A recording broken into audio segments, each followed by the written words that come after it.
Stava rincasando dopo una festa quando ha perso il controllo della moto sulla quale viaggiava, cadendo a terra. Davanti a lui la compagna in auto che ha dato l'allarme, nulla da fare per un 32enne morto a Pavia di Udine. Un'organizzazione clandestina nazifascista è stata smantellata dalla Digos tra Milano e Trieste. 2 dei 4 indagati frequentavano l'Ateneo Giuliano, erano pronti ad aggredire un immigrato musulmano. Una pensionata di Cervignano del Friuli ha vinto 135.000 euro al lotto, centrando una quaterna secca sulla ruota di Firenze, gioia al tabacchino della piazza dove è stata giocata la schedina. Fermo per anni è stato riattivato a Fossalon di Grado un radar super tecnologico che consentirà di gestire con maggiore incisività gli eventi meteo avversi. Si lavora anche alla possibilità di allertare i cittadini tramite un'app. Si apre ufficialmente oggi il calciomercato. Dopo la partenza di De Paul e Musso, l'Udinese si lancia alla ricerca di rinforzi. Obiettivo numero 1, un portiere titolare da affiancare a Padelli.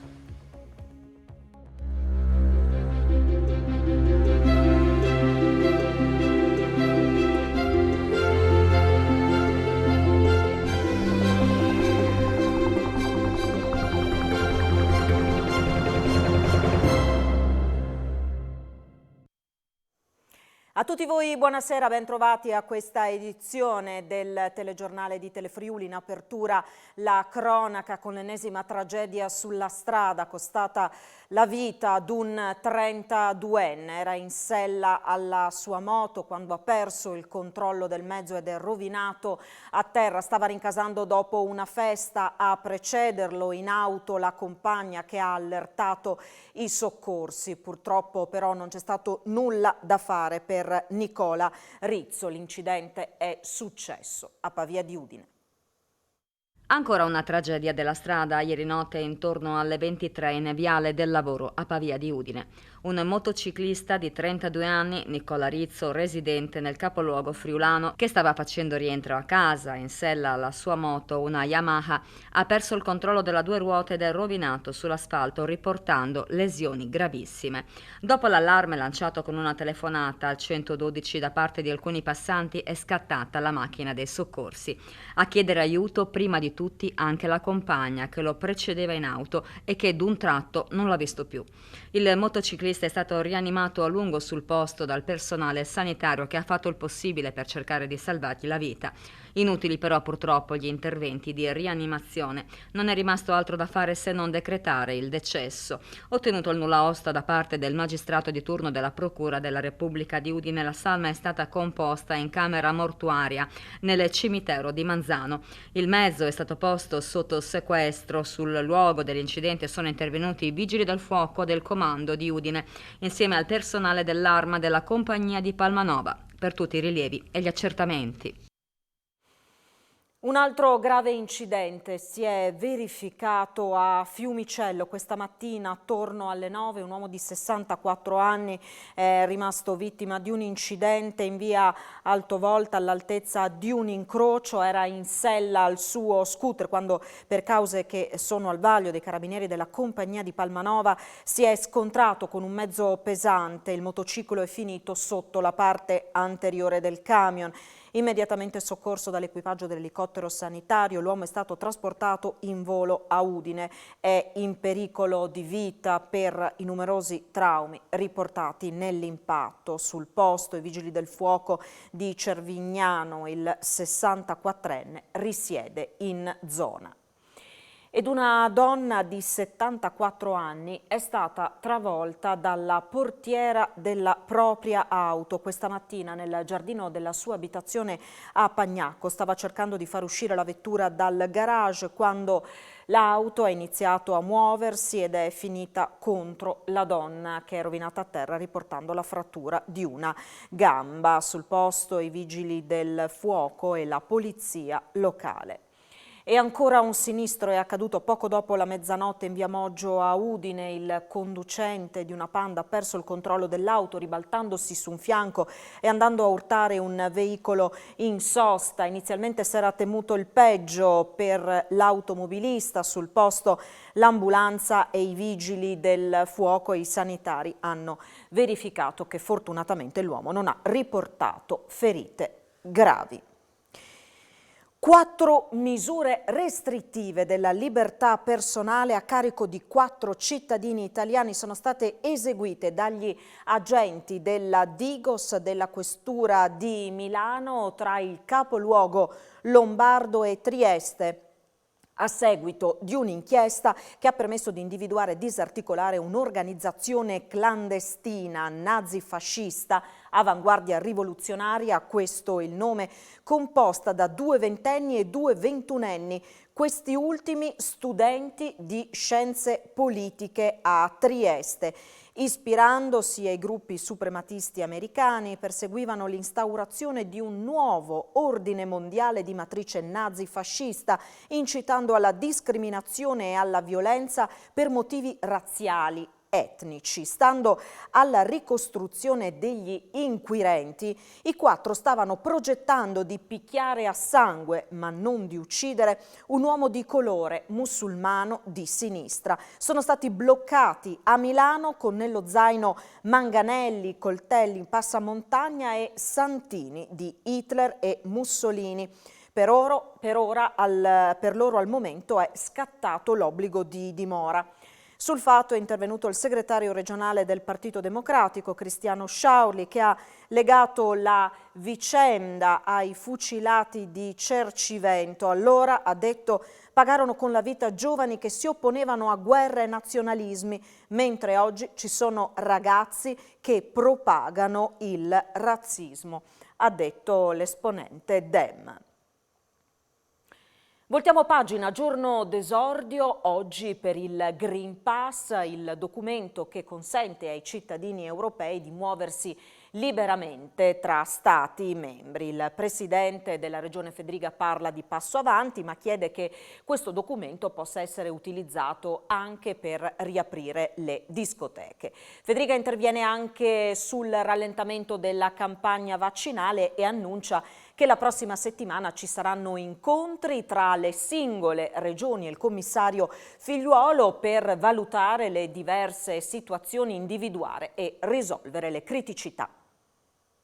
Debutta oggi il Green Pass Covid, il documento che consente ai cittadini europei di muoversi liberamente nel vecchio continente dopo le limitazioni agli spostamenti imposte dalla pandemia. Un passo in avanti, commenta il presidente della regione Massimiliano Fedriga, il quale chiede che ora il Green Pass sia utilizzato anche per riaprire le discoteche.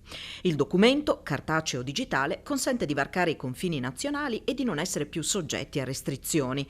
Il pass consiste in un QR code che può essere stampato o conservato nello smartphone, con 3 alternative per dimostrare di poter viaggiare: aver completato il ciclo di vaccinazione, essere risultati negativi ad un tampone oppure essere guariti dal Covid-19 ed aver sviluppato gli anticorpi.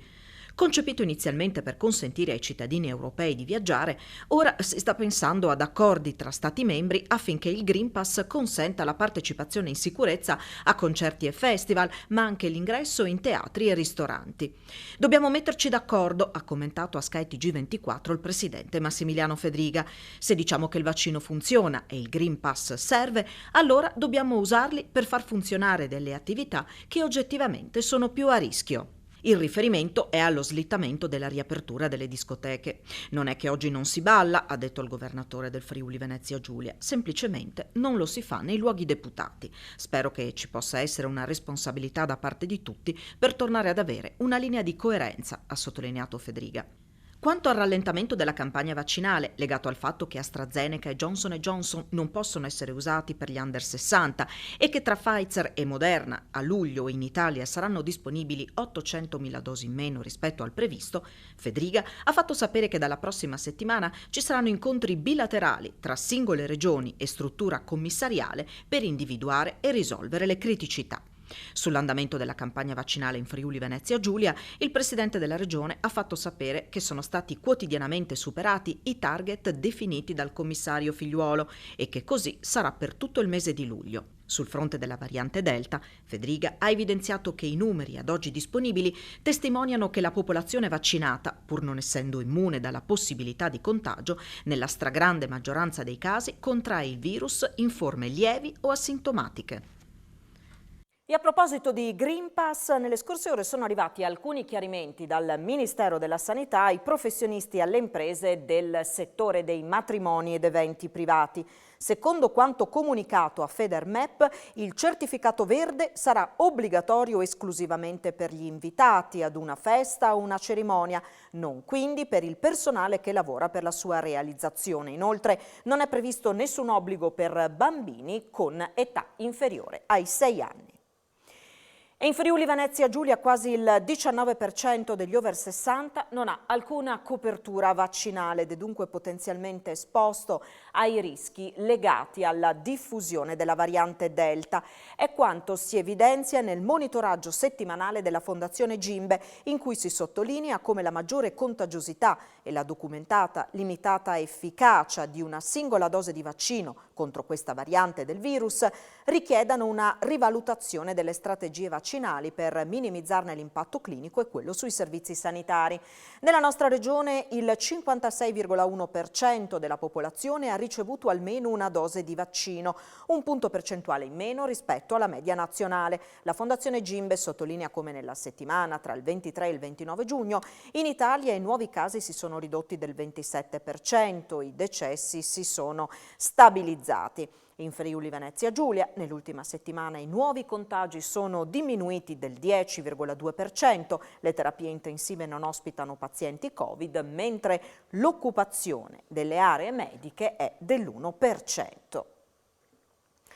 E sono 14 oggi in Friuli Venezia Giulia i nuovi casi Covid su 4.769 test effettuati. 5 dei 14 casi riguardano richiedenti asilo in provincia di Trieste. Oltre il 50% dei contagiati nelle ultime 24 ore ha tra i 20 e i 29 anni d'età. Non si registrano decessi, non ci sono persone ricoverate nelle terapie intensive, 8 invece i pazienti accolti in altri reparti, 184 le persone in isolamento. Per una distrazione tamponò una fila di veicoli sulla 4 causando la morte di 2 donne. Un camionista bosniaco ha patteggiato davanti al GUP di Udine 2 anni di reclusione, pena sospesa per omicidio stradale.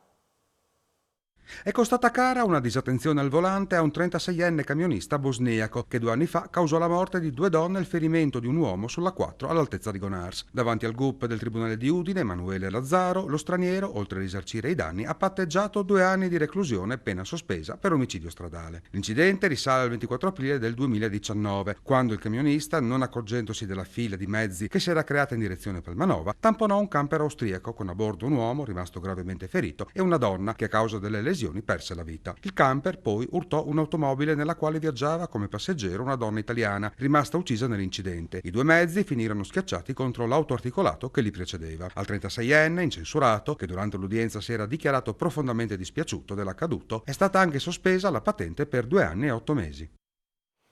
Nel febbraio 2018 stipulò un'assicurazione online per l'automobile, ma si trattava di una truffa. È la disavventura capitata ad un 53enne di Terzo d'Aquileia che rispose ad una mail nella quale erano contenute le coordinate per la stipula dell'RC Auto per la quale aveva chiesto un preventivo.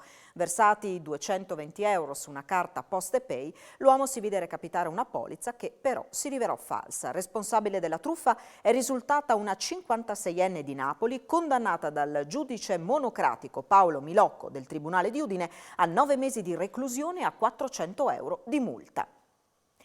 2 ventunenni, un udinese e un marocchino, hanno patteggiato 2 anni di reclusione, pena sospesa con la condizionale. Nel novembre 2019 aggredirono e rapinarono fuori dalla discoteca un 18enne, portandogli via anche scarpe e giubbotto. Lo aggredirono fuori dalla discoteca, colpendolo e sottraendogli 300 euro, il cellulare, le scarpe, il giubbotto e la sigaretta elettronica. Sono stati condannati a 2 anni di reclusione e a una multa di 2.000 euro ciascuno per rapina e lesioni, pena sospesa con la condizionale. Protagonisti della vicenda sono 2 ventunenni, l'udinese Tiziano Turri e il marocchino Maraoe El Meatassim, residente a Bagnaria Arsa, che hanno patteggiato la pena davanti al GUP del Tribunale di Udine, Emanuele Lazzaro. Il fatto risale alla notte tra il 29 e il 30 novembre 2019, quando i 2 incontrarono sotto un porticato vicino nella discoteca Five di Tavagnacco un ragazzo e una ragazza, all'epoca 18enni. Improvvisamente il marocchino sferrò un pugno al volto del ragazzo e, afferratolo alla nuca, gli chiese tutti i soldi che aveva, mentre Turri lo colpiva con calci ai fianchi. Il 18enne cercò di scappare, ma i due lo immobilizzarono afferrandolo al collo e lo colpirono nuovamente al costato e alle gambe, per poi portargli via i soldi, il cellulare e i capi di vestiario. Turri fu identificato quella stessa notte dai carabinieri di Felettomberto, mentre il complice fu individuato successivamente. Entrambi hanno ammesso le proprie responsabilità e l'italiano ha soddisfatto integralmente le richieste di risarcimento della parte offesa. Un 38enne cittadino rumeno deferito all'autorità giudiziaria per i reati di furto, ricettazione e truffa è stato espulso dal territorio nazionale su provvedimento del questore di Pordenone Marco Dorisio, convalidato dal giudice del Tribunale di Trieste. L'uomo, che a un controllo è risultato essere senza dimora e lavoro, è stato accompagnato all'aeroporto di Bergamo per l'imbarco sul volo diretto a Bucarest. La forte ondata di maltempo che nella tarda serata di ieri ha colpito il Friuli ha causato danni e disagi. Vediamo. Diversi danni causati dal maltempo preannunciato dall'allerta meteo della Protezione Civile del Friuli Venezia Giulia nel pomeriggio di ieri. Vigili del fuoco e volontari della Protezione Civile sono stati impegnati fino alle 23 a Pozzuolo del Friuli, Mereto di Tomba, Codroipo, Basiliano e Lestizza per rami, alberi e pali per il trasporto dei cavi della corrente elettrica rovinati sulla careggiata a causa delle forti raffiche di vento. Hanno operato i volontari di Protezione Civile di Lestizza e i volontari del distaccamento dei Vigili del Fuoco volontari di Codroipo insieme ai colleghi del comando di Udine. Interventi anche a Pasian di Prato per cassonetti dei rifiuti finiti sulla careggiata che hanno creato problemi alla viabilità subito risolti. A Villanova del Iudrio, nel comune di San Giovanni al Natisono, volontari al lavoro per la rimozione di un grosso ramo finito lungo la strada regionale 56. Fortunatamente nessuna persona è rimasta ferita. E il personale della Forestale di Pontebba, insieme al personale dei Vigili del Fuoco del distaccamento di Tarvisio e i volontari di Pontebba e Chiusaforte di Protezione Civile, sono intervenuti a Chiusaforte per un incendio boschivo che si è sviluppato alle pendici del Monte Brezzi, causato con ogni probabilità dalla caduta di un fulmine a quota 500 metri. Sono finiti in cenere arbusti e pini per un'estensione di circa 200 metri quadrati. Il rogo è stato domato nella notte, fortunatamente non ha minacciato abitazioni e anche in questo caso fortunatamente nessuna persona è rimasta ferita.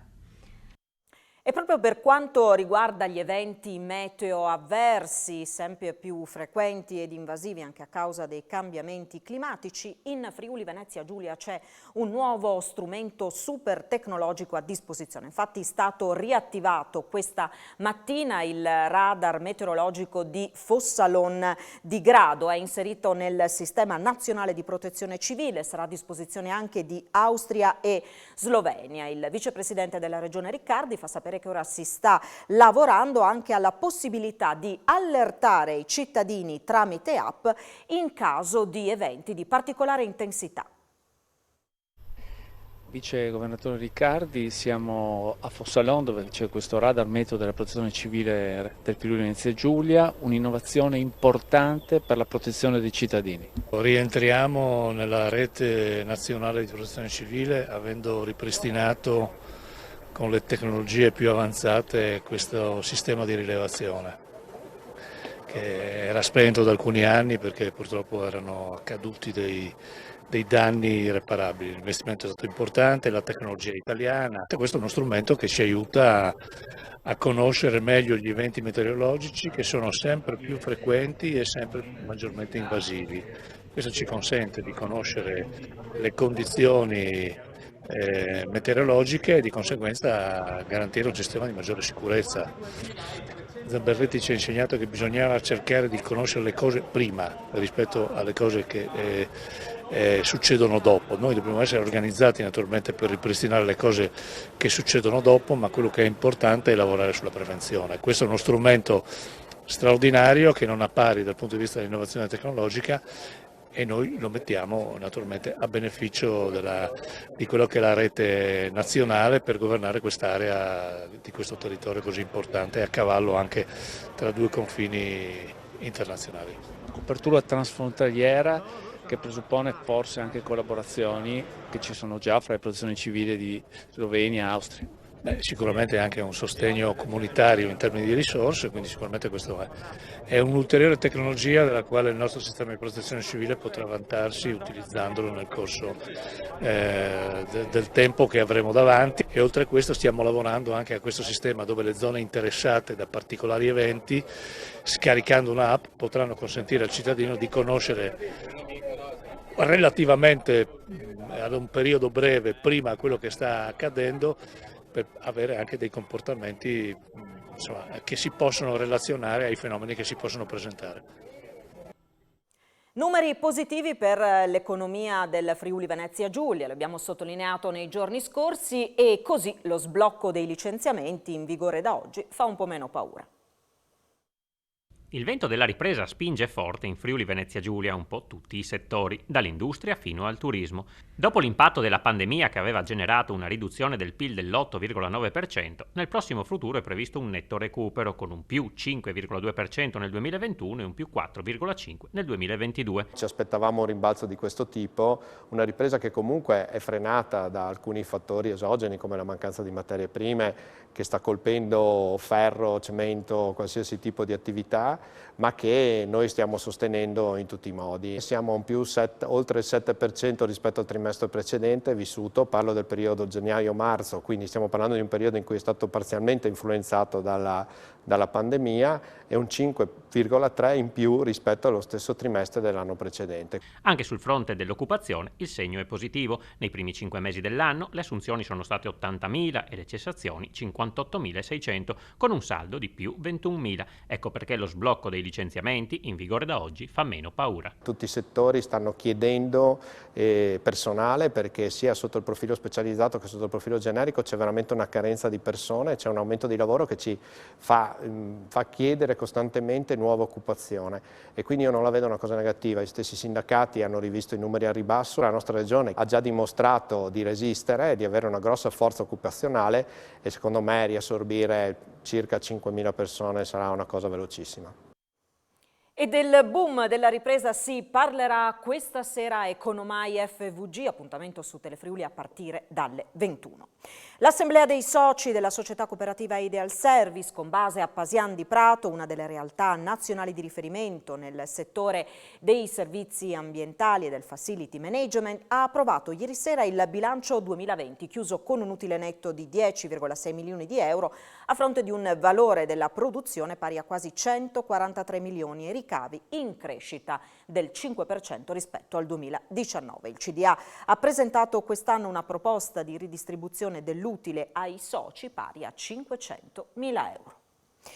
E la dea bendata bacia la bassa friulana, una pensionata di Cervignano del Friuli, giocando 4 euro ne ha vinti oltre 135.000, centrando una quaterna secca su Firenze.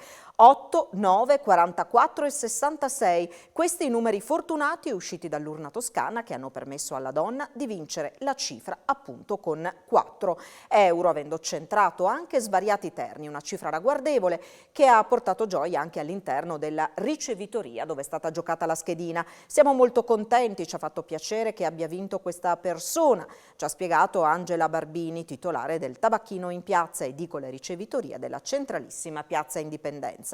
La donna era davvero emozionata, ha aggiunto la titolare, appena usciti i numeri si è rivolta a noi per sapere come incassare la vincita e ci ha anche detto che si ricorderà della nostra tabaccheria. Si è celebrata questo pomeriggio a Cercivento la prima giornata della restituzione dell'onore in ricordo dei 4 alpini fucilati proprio nella località Carnica nel corso della Prima Guerra Mondiale. Un lunghissimo iter ha portato il Consiglio regionale a istituire questa giornata che nei prossimi anni verrà celebrata nei comuni dai quali provenivano i 4 soldati. Storica per Cercivento oggi qui il 1° luglio, perché finalmente ridorniamo l'onore a questi 4 ragazzi, a questi 4 alpini che più di 100 anni fa sono stati fucilati dietro il cimitero. Anzi, io lancerei anche un'idea che potrebbe essere veramente una giornata itinerante, questa del ricordo, fatta proprio nei comuni di Forni di Sopra, di Maniago, di Palluzza e di Cercivento, proprio per ricordare i posti da dove provenivano questi 4 ragazzi. L'avvio di un percorso che deve essere portato avanti sicuramente nella nostra regione ma anche in tutto lo Stato italiano. L'auspicio è che quanto fatto dal Consiglio regionale di Friuli Venezia Giulia sia uno stimolo anche per il Parlamento per risolvere una questione che si trascina da oltre 100 anni. E poi un coinvolgimento delle comunità, degli enti locali del Friuli Venezia Giulia, in particolare del coordinamento degli enti locali per la pace, il CRELP, che da tempo sta lavorando sui temi della pace e dei diritti umani sul nostro territorio, che su questa vicenda può davvero portare dentro il mondo della scuola e dei giovani delle istanze che sono fondamentali anche per il nostro futuro. Deve essere anche l'occasione, quella di oggi, per allargare il discorso anche a coloro che nei nostri territori, in particolare della Venezia Giulia e della Bassa Friulana, hanno combattuto con la divisa austro-ungarica e per questo sono stati inviati e tanti di loro hanno trovato la morte sul fronte orientale, quindi sulle montagne dei Carpazi, della Romania, dell'Ucraina.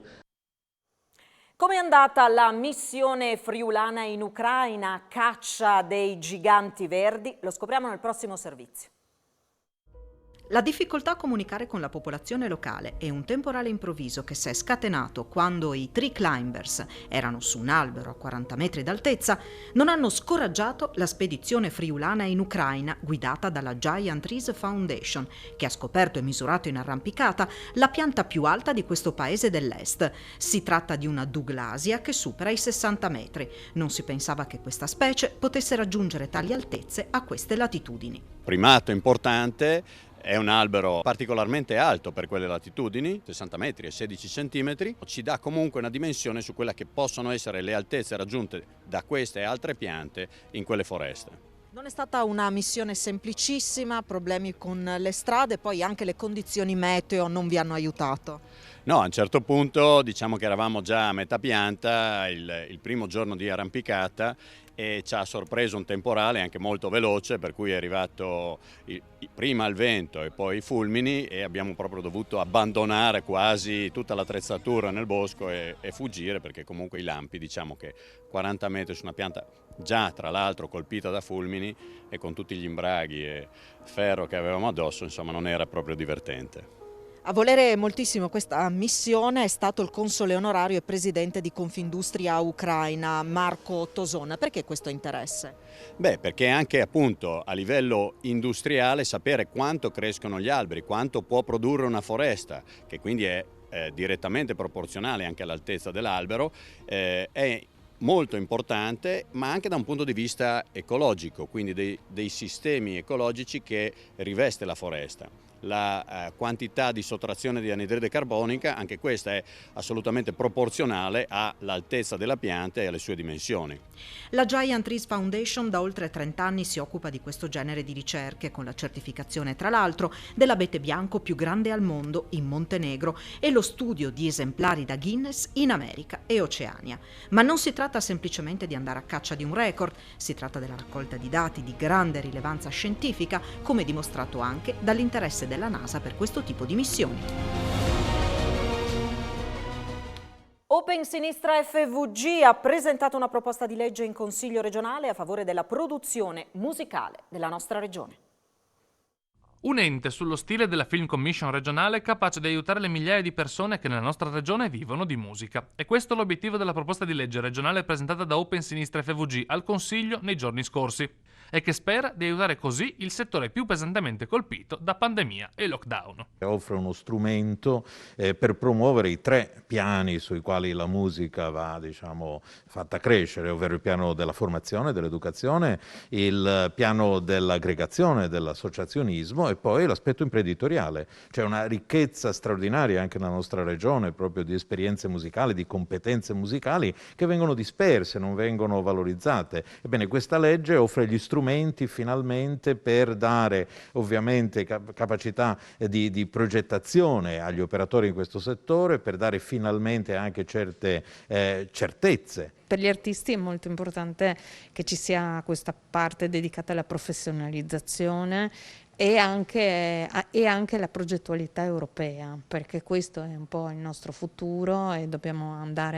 continuare su questo orizzonte. Moltissime realtà anche italiane sono molto dinamiche. Udine è la prima in Italia per quanto riguarda il metal, col vinile in inglese dei Berserks.